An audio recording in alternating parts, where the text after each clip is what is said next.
السلام علیکم ورحمۃ اللہ وبرکاتہ۔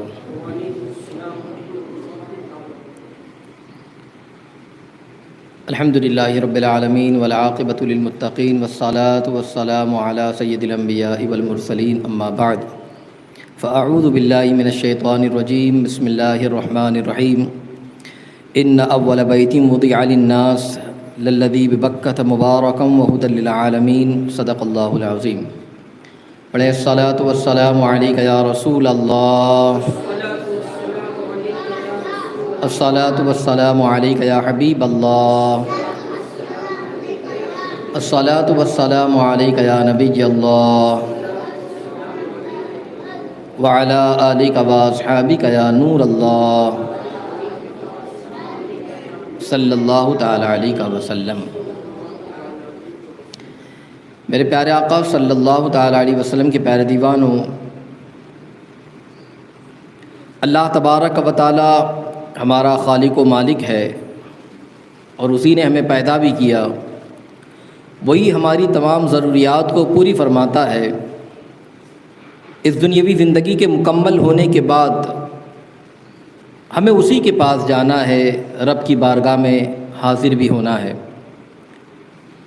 یہی وجہ ہے کہ ہم انسانوں کے اندر اللہ تبارک و تعالیٰ کی عبادت و بندگی کے فطری جذبات رکھے گئے ہیں۔ اللہ تبارک و تعالیٰ کی عبادت، اللہ تبارک و تعالیٰ کی اطاعت اور اسی کا ذکر کرنا، اسی کو یاد کرنا۔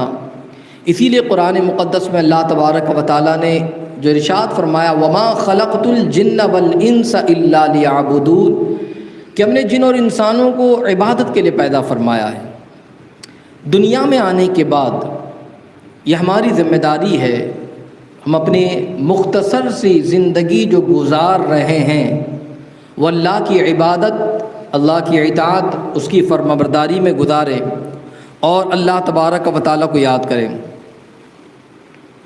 اور عبادت و بندگی کے جذبات کی بہترین طریقے پر تکمیل کے لیے ایمان کے بعد جب بندہ مسلمان ہو اور وہ اللہ تبارک و تعالیٰ کی اطاعت و فرمانبرداری کرے، اس کے لیے ہمارے لیے جو بہترین طریقہ جو بتایا گیا کہ ہم 5 وقت مسجد میں آئیں اور آنے کے بعد رب کی بارگاہ میں سجدہ کریں،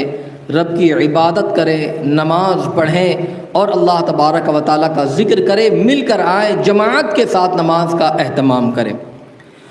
اسی لیے اللہ تبارک و تعالیٰ نے جو قرآن مقدس میں ایک اور مقام پر فرمایا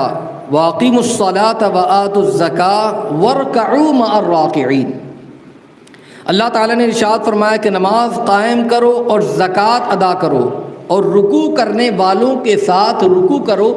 یہاں پر مل کر جماعت کے ساتھ نماز پڑھنے کی اہمیت کا بھی اندازہ ہو جاتا ہے کہ ہم جہاں کہیں بھی ہو، جب وقت آ جائے تم اپنے اپنے گھروں سے نکلے، مسجد کی جانب رخ کریں اور وہاں آ کر ہم نماز پڑھیں۔ کوئی کس جگہ پر ہے، کوئی کس مقام پر ہے، فجر کی اذان ہوئی مسجد میں آ گیا، ظہر کا وقت آیا پھر مسجد میں آ گیا، عصر کا وقت ہوا پھر وہ مسجد میں آیا، مغرب اور عشاء کے وقت میں گویا کہ وہ مل کر مسجد کے اندر آ رہا ہے، وہاں آ کر وہ نماز پڑھ رہا ہے، جماعت کا اہتمام کر رہا ہے۔ اس سے جماعت کی اہمیت کا بھی اندازہ ہوتا ہے اور ساتھ ہی ساتھ میں اللہ تبارک و تعالیٰ کی عبادت، اللہ تبارک و تعالیٰ کی جو بندگی کرنا ہے، یاد رکھیے یہ بھی پتہ چل جاتا ہے کہ ہمیں چاہیے کہ ہم اپنی زندگی جو ہے وہ اسی طریقے سے عبادت و بندگی کے اندر گزاریں۔ یہاں پر جو فرمایا گیا وَارْكَعُوا مَعَ الرَّاكِعِينَ، رکوع کرنے والوں کے ساتھ رکوع کرو، تو اس کا مطلب یہ کہ جماعت کے ساتھ نماز کو ادا کرو۔ جب جماعت کے ساتھ بندہ نماز پڑھتا ہے اور جماعت کے ساتھ نماز پڑھنا واجب بھی قرار دیا گیا ہے، تو جب بندہ جماعت کے ساتھ نماز پڑھتا ہے تو ضروری ہوا کہ نماز کے لیے کوئی جگہ خاص ہو، تب تو جا کر نماز پڑھے گا جماعت کے ساتھ، ورنہ کسی کیا پتہ چلے کہ جماعت کے ساتھ نماز پڑھنی ہے تو کہاں پڑھے۔ اور اس کی فضیلت بھی زیادہ بتائی گئی۔ عام طور پر جو نماز پڑھی جاتی ہے اور جماعت کے ساتھ جو نماز پڑھی جائے، یہ دونوں میں بڑا فرق ہے۔ فرق تو یہ ہے کہ عام طور پر جو نماز پڑھی جائے، ایک نماز پڑھی جائے تو اس کا ثواب وہ ایک ہی گناہ ہے، مگر جب جماعت کے ساتھ بندہ نماز ادا کرتا ہے تو یاد رکھ لیجئے اللہ تبارک و تعالیٰ اس کا 27 گنا زیادہ ثواب اسے عطا فرماتا ہے۔ تو فرمائے گا کہ تم جماعت کے ساتھ نماز پڑھو۔ اب جماعت کے ساتھ نماز پڑھنے کے لیے کوئی جگہ ہونی چاہیے، تو اللہ تبارک و تعالیٰ نے جو ہے جب اس کائنات کو بنایا تو اس زمین پر سب سے پہلا گھر اور سب سے پہلی تعمیر اپنے گھر کعبۃ اللہ کی صورت میں کروائی، اور ارشاد فرمایا ان اول بیت وضع للناس للذی ببکۃ مبارکا وہدی للعالمین، بے شک سب سے پہلا گھر جو لوگوں کی عبادت کے لیے مقرر ہوا وہ ہے جو مکہ مکرمہ میں ہے، برکت والا اور سارے جہانوں کی رہنمائی کرنے والا۔ تو پتہ چلا اس سے مسجد کی اہمیت کا بھی اندازہ ہوتا ہے، اور جس جگہ پر جماعت کے ساتھ نماز پڑھنا ہے اس جگہ کے حوالے سے بھی پتہ چل جاتا ہے۔ تو جب رسول اللہ صلی اللہ علیہ وسلم اور صحابہ کرام رضوان اللہ تعالی علیہم اجمعین کو مکہ مکرمہ میں غلبہ حاصل ہوا تو بیت اللہ شریف میں نماز پڑھتے رہے، اور جب اللہ کے حکم سے آقا دو جہاں نور مجسم صلی اللہ تعالی علیہ وسلم نے مدینہ منورہ کی جانب ہجرت فرمائی تو آپ نے راستے میں چند دن کے لیے قیام فرمایا، اور وہاں پر بھی ایک مسجد کو آپ نے تعمیر فرمایا جس کا نام مسجد قباء رکھا گیا۔ اور پھر اس کے بعد جس کے بارے میں اللہ تبارک و تعالی نے مسجد قباء کے حوالے سے بھی فرمایا لمسجد اسس علی التقوی من اول یوم احق ان تقوم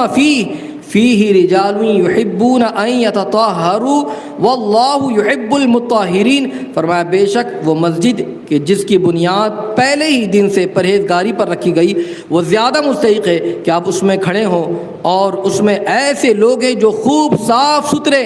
رہنے کو پسند کرتے ہیں، اور اللہ تبارک و تعالیٰ خوب صاف ستھرا رہنے والوں کو بھی پسند فرماتا ہے۔ تو پتہ چلا کہ وہاں پر بیت اللہ شریف میں نماز ادا فرماتے رہیں،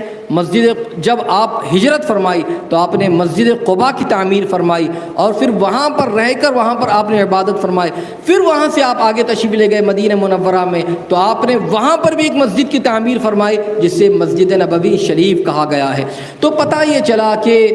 جو ہے مساجد کی حفاظت کرنا چاہیے، اس میں آ کر عبادت کریں، اس میں آ کر بندگی کریں اور اس کی حفاظت بھی کرتے رہیں۔ ساتھ ہی ساتھ میں یہ کس طریقے سے ممکن ہوگا؟ ہم آئے وہاں پر اور 5 وقتہ نماز جماعت کے ساتھ ادا کریں، انشاءاللہ اس کا فائدہ حاصل ہو جائے گا۔ نماز جماعت کے ساتھ پڑھیں، اس کی بڑی فضیلت آئی ہے، اور اس طریقے سے مسجدیں بھی آباد ہوں گی، وہاں پر ذکر بھی ہوگا، مل کر ذکر کریں گے، انشاءاللہ اس کا ثواب بھی زیادہ ہوگا۔ اللہ تعالیٰ ہم تمام کو عبادت و بندگی کی توفیق عطا فرمائے، مساجد کی حفاظت اور مساجد کو آباد کرنے کی توفیق عطا فرمائے، اور مولا تبارک و تعالی جماعت کے ساتھ اس کی بندگی کی توفیق عطا فرمائے۔ استغفر اللہ العظیم الذی لا الہ الا هو الحی القیوم واتوب الیہ وما علینا الا البلاغ المبین۔ السلام علیکم ورحمۃ اللہ وبرکاتہ۔